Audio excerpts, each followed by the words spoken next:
Well, hello, Denton. This is Jake Laughlin bringing you another episode of Discover Denton, a show brought to you by the Convention and Visitors Bureau, highlighting events around Denton. This week we have Kim Phillips of the Convention and Visitors Bureau, as well as David Pierce of the Day of the Dead Festival. So hold on to your seats. People are dying to hear about this information. Here is Discover Denton. Hello, Denton. I'm Kim Phillips coming to you from the Convention and Visitors Bureau. This is Discover Denton, and welcome to our show. Today we have a guest, David Pierce. David's going to talk with us a little bit about Day of the Dead. I don't know if you realize it. I can hardly believe it. But Halloween is just around the corner next week. So we've got all kinds of events and activities going on that we'll be talking about today and again next week, getting you ready for celebrating this fun event. But today we're going to focus on Day of the Dead. And David, welcome to the show. Thank you. Happy to be here. Tell us a little bit about yourself. What's your background and who is David Pierce?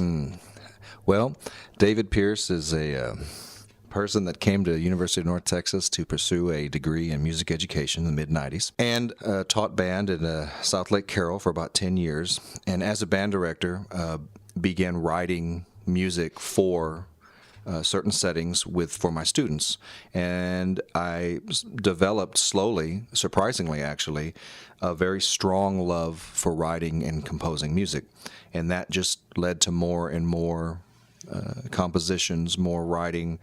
I started to study my craft a lot more, which led to open doors and windows here and there, till eventually I was able to supplement my income enough I could stop the teaching job and just focus on the writing. And so that's what I do. I'm mainly an arranger and a composer, musician as well, of course. You know, I play trombone and play and freelance in the area, but make my living working with music in a variety of settings. Well, it's good to get to know you. I mean, there is another David Pierce in town. That's right. There is. And David's actually at the School of Music over at University of North Texas. And so when I first found out about you, I thought, can there actually be two David Pierces that are that talented? And I guess so. I guess so, because you both are. Well, we first actually met each other when he was running some musicals over at the campus theater. And so, of course, we joked about our names being similar. But since then, he's gotten phone calls for a trombone player for a gig, and I've gotten his phone calls, so we go back and forth with that. Yeah, y'all have probably become very good friends for Christmas together. Who knows? So, well, tell us how you got the idea for Day of the Dead. I mean, this is your baby, isn't it? It sure is. It sure is.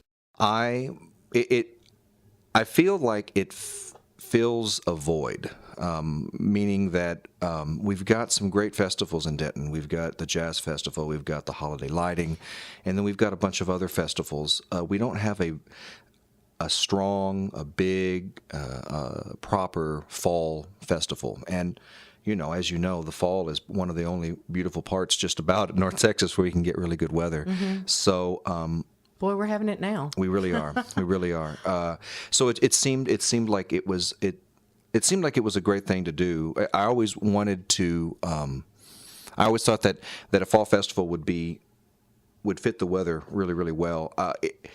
I started writing a Halloween show that filled another void. This Halloween show is called Cirque du Horror, and the void was I wanted it to be family friendly, but still a little spooky. So, not a fright fest that you see off the highway, and not just a harvest fest, you know, somewhere in between. And approached Dan Mojica, Dan Silverleaf, and 5 years ago ran the show. And then 2 years into the show, on the third year, I met Marcus Watson and got to know the Industrial Street Guild, because I had that idea of taking Cirque du Horror outside for a big public performance. Now, is Cirque du Horror primarily just music? It's music theater. Okay. And so it's a collection of stories and songs, but it's a little cabaret, it's a little music theater. It's all kind of thrown together. Okay, great. And I wanted to perform outside. I thought, I had envisioned this gorgeous stage and torches around it, and this real sort of romanticized the idea of this carnival or this circus that comes to town. Approached Dan with that idea and Marcus, and we discussed it, and we decided, well, why couldn't we just build a festival around it? And we started thinking about harvest, and we started thinking about Halloween, and then of course Day of the Dead. And so out of that really grew the Day of the Dead Festival. And it's been going on how long? This will be its third year of the festival. Okay. And it really is a good time in Denton's life because it's kind of this little pocket where everything goes quiet for a little bit between all the activities of September. Sure. And then we really don't have anything going on again until we start getting into Beaujolais and the holidays. That's right. So we did have that Geezer Palooza festival here for the first time yesterday, and or Sunday, and it went really well, and enjoyed this beautiful fall weather as well. So I think you're exactly right, being put into this pocket. And it's really funny because there are not a lot of large events around this particular holiday. You know, there are pumpkin patches, That's and right. there are carnivals, smaller scale, lots of schools, lots of churches, lots of civic groups have them. But it's really exciting that we've got something so unique, which fits Denton so perfectly with our original sure. independent. For sure. Well, paint us a visual picture of the event. You know, what's going on there? What are people doing? What are you hearing? What are you smelling? What's happening there? For sure. Like I mentioned, I definitely sort of am in love with the notion of a carnival, a traveling circus of long ago. You know, the imagery of, you know, the carnival set up in the cornfield somewhere that everybody knows to go to in the town. And having said that, you know, that area, as you mentioned, it's a great time for Denton. Not only, well, more specifically with just sort of like this resurgence of art and music in the scene down at Hickory and Industrial Street. And so I think that sort of setting up the carnival in the streets, dropping that cornfield carnival right in downtown Denton is sort of my vision of that. And since we're only in the third year, my ultimate vision is different than what we have now, but we're real close now.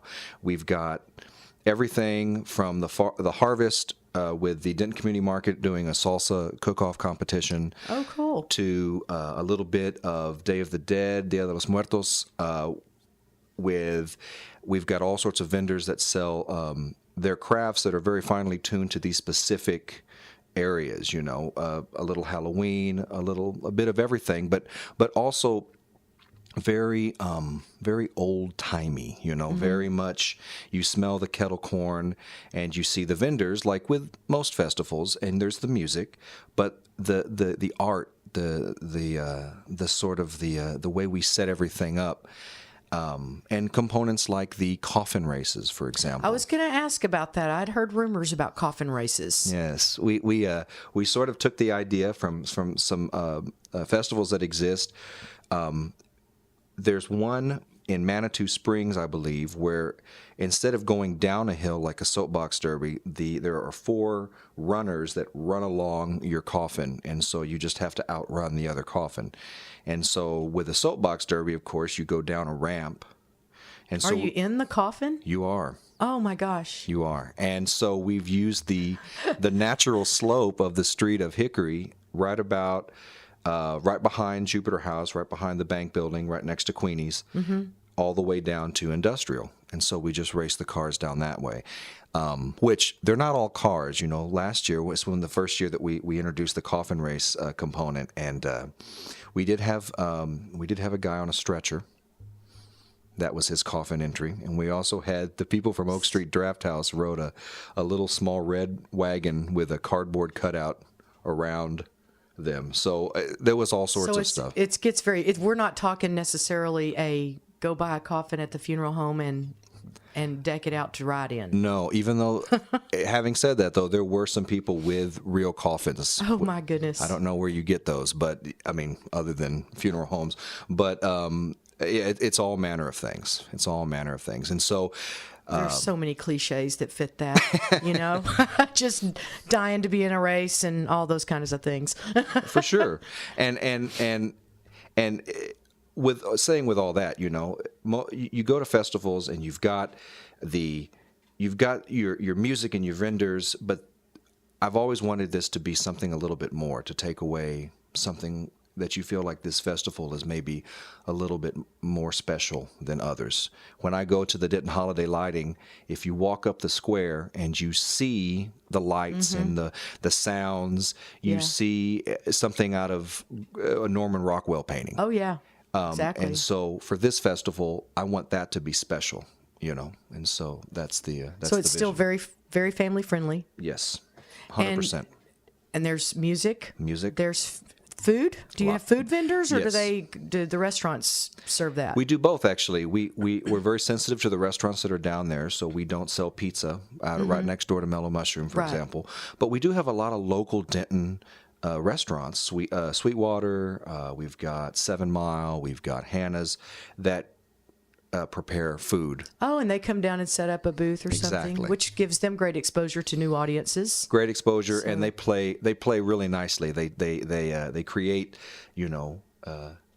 like eyeball soup, for example, and troll legs, and wonderful. So yeah, it's really fun. Since Day of the Dead lasts all day and goes into the nighttime, is daytime Day of the Dead different from nighttime Day of the Dead? What's going on at night? We have a very, very special part to the festival this year. We've got a parade that we're calling it our Lantern Lit Twilight Parade, that absolutely anybody can be a part of. We encourage strongly that you come in costume, and if you've got means of a light or a lantern, to bring it, but we will have some to distribute before the parade starts. And at 7 p.m. we are going to start the parade and walk around the square, walk back down Mulberry Street, I believe, back to Industrial, where we will have many street performances. Mariachi Quetzal will perform, Jose Aponte and the Brazilian ensemble from UNT will perform. And then we will have one more band outside. That'll be Bone Doggy and the Hickory Street Hellraisers. Oh yeah, and that perfectly appropriate. That will be a nice little bookend to the festival right there. Awesome. That sounds like fun. So, are people in costumes? Yes, for sure. Everybody? Not everybody, but we strongly encourage it. Okay, good. This is a free event. There's no tickets to get in, and we won't turn you away if you're not in costume. But pretty much everyone shows up in costume. Now, are the streets closed or open? Is it just like a great big... It's a great big street party is what it is. Hickory and Industrial are closed for the day. Okay, good. So it's all day? It's 11 a.m. is when we started off, and around 9 p.m. is when we stop the outdoor activities, and my show Cirque du Horror does its evening performance inside Dan's at 9:30. Awesome. Okay, so that's this coming Saturday. That's right. October the 26th. That's right. Kicks off Halloween week, and it's 11 a.m. Yes, ma'am. 11 a.m. to 9 p.m. and then Cirque du Horror at 9:30. That's right. Inside of Dan's. You got it. All right. Well, what else? Anything else you wanted to let us know about what's going on, what we can expect? Well, I think that one of the very special things about this is that I would say 85% of our funding does come from local sponsors. It's a very grassroots festival, and I think that's kind of neat, and it adds to the uniqueness of the festival, and it makes it that much more special, I think, to me, because everyone in the community that's of a like mind, everybody dresses up their, all the vendors, for example, they don't just show up and set up a tent. They completely dress up their tent. They're in costume as well. So it's a really neat thing to see and to witness. I think that ultimately I would love to see it spread up towards the square. Mm-hmm. I would love for the Cirque du Horror play to be a big circus tent in the parking lot in between the Wells Fargo building and the Rusty Taco restaurant. Uh-huh. I would love for Industrial Street, for example, to be completely covered with a tent roof and lights strung up around. You have great vision. I'm seeing it. You're describing it well. So the artist in you is coming out with your event. Well, it sounds exciting. I know everybody will head your way. Have a good time this weekend. David, thanks for being here today. Thank you. It was great meeting you. You too.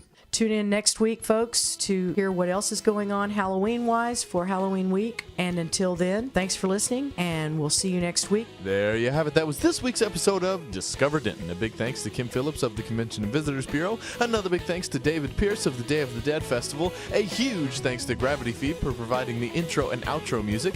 I'm Jake Laughlin, your host. Join us next week where we will be bringing you more highlights of our original and independent city. And in the meantime, go enjoy Denton.